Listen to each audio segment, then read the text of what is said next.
একজন বড় প্রভাবশালী পলিটিশিয়ান আমার কাছে একবার বলছিলেন যে হুজুর, সত্যি বলতে আমি তো আসলে অনেকগুলো মেয়ে দেখে তারপর একটা বিয়ে করেছি, এবং এটা তো দোষের বিষয় না।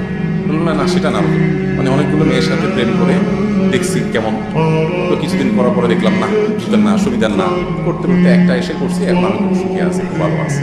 হঠাৎ করে একটা লোকের সাথে কেমনি সংসার করবো, আগে থেকে একটু বোঝাপড়া হলে, একটু তাকে চিনতে সুবিধা হলে তারপর সহজ হয়। এই যে একটা বিষয় যে মনে করে সমাজের একটা অংশ যে হঠাৎ করে একটা লোকের সাথে কিভাবে থাকে, তাহলে আগে থেকে একটু থেকে থেকে বোঝাপড়া হলে তখন বোধহয় সম্পর্কগুলো ভালো থাকে। এখন আমার প্রশ্ন হলো, আজকাল বেশিরভাগ যুবক যুবতীদের চরিত্র নষ্টের দিকে তারা অবৈধ সম্পর্কে জড়িয়ে গেছে।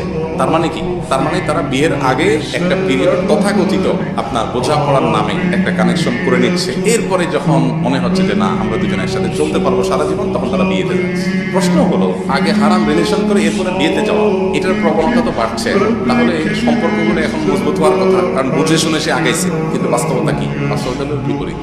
বিয়ে যত তাড়াতাড়ি হয়, তালাকও ততরকম সেরকম তাড়াতাড়ি। অর্থাৎ 10টা বিয়ে হলে 5টা বিয়ে ভেঙে যাচ্ছে। অথচ আজ থেকে 2 যুগ 3 যুগ আগে আমাদের পূর্ববর্তী যারা পূর্বপুরুষ যারা ছিলেন, আমাদের বাপ দাদা চাচা, তারা এই তথাকথিত বোঝাপড়া, বিয়ের আগে অবৈধ সম্পর্ক করে একটু জানাশোনা করে তারপরে বিয়ে, এটা কি তারা করছিলেন? ছিলই নাই কালচার। কিন্তু তাদের মধ্যে বিবাহ বিচ্ছেদের হার ছিল কেমন? এখনকার তুলনায় অনেক কম। তাহলে বোঝা গেল এটা মিথ্যা কথা। শয়তান এই মিথ্যাটা আমাদের এস্টাবলিশ করেছে। আপনি পশ্চিমা পৃথিবীতে চলে যান, দেখবেন চিত্র আরো ভয়াবহ। 1 সপ্তাহ, 15 দিন, 2 মাস, 6 মাস এর বেশি টিকে। আর যারা আপনাদেরকে এই অবৈধ সম্পর্ক, হারাম রিলেশন করার ট্রেনিং দেয় নাটকের মাধ্যমে, অভিনেতা অভিনেত্রী, নায়ক নায়িকা, তারা সারাদিন ট্রেনিং দিচ্ছে। কিসের ট্রেনিং? প্রেমের ট্রেনিং, হারাম সম্পর্কের ট্রেনিং, যে কিভাবে হারাম সম্পর্ক এটা করতে গিয়ে প্রয়োজনে বাপ মার বিরুদ্ধে যেতে হবে, ধর্মের বিরুদ্ধে চলে যেতে হবে, পালায় যেতে হবে, মায়ের খাইতে হবে, জেলে যাইতে হবে, তারপরেও আকাম ছাড়া যাবে না। এই ট্রেনিং গুলো যারা দিচ্ছে সারাক্ষণ, এদের নিজেদের অবস্থা কি?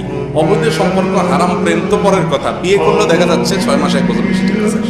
যে আপনার প্রেমের ট্রেনিং দিচ্ছে তার নিজেরই প্রেমের কি নেই, গ্যারান্টি নেই, তাহলে বোঝা গেল এই প্রেম প্রেম না, এটা পুরোটাই হলো শয়তানি। এটাতে কখনো আল্লাহ তাআলা শান্তি রাখেন নাই।